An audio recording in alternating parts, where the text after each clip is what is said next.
బాగా నూనెలో ఫ్రై అయిపోవాలి.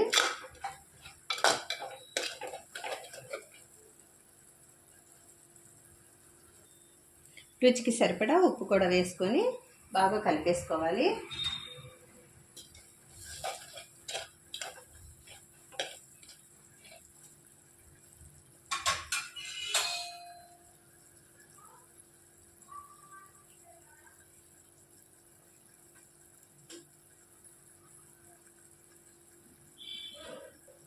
ఇందులోనికి పీతలు అనేవి వేసేసుకోవాలండి.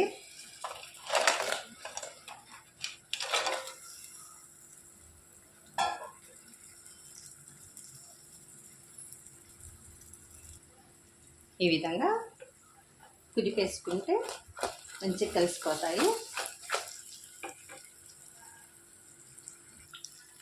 ఈ విధంగా కలిపేసుకొని ఒక 5 నిమిషాలు ఉడికించుకోవాలి. అప్పుడే ఆ పీతలకి మసాలా అనేది బాగా పట్టి చాలా టేస్టీగా మారుతాయండి పీతలు అనేవి.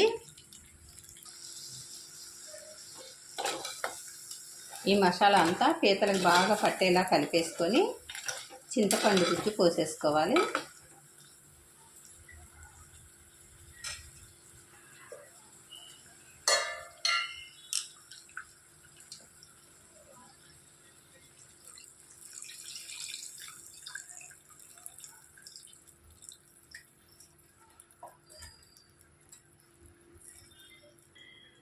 ఈ విధంగా పులుసు అంతా పోసుకొని పీతలు అనేవి ఈ పులుసులో ఉడికేటట్టుగా పెట్టేసుకోవాలి. ఇందులోనికి 1 టేబుల్ స్పూను ధనియాల పౌడర్ వేసుకోవాలి. గరం మసాలా చిన్న టేబుల్ స్పూన్ వేసుకోవాలండి. పైన మూత పెట్టేసి ఉడికించేసుకోవాలి.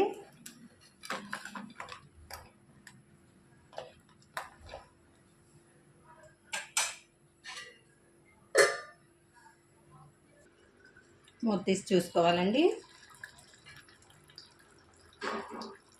చక్కగా రెడీ అయిపోయిందండి. ఆయిల్ అనేది పైకి తేలింది. ఇప్పుడు కొత్తిమీర చల్లేసుకోవాలి.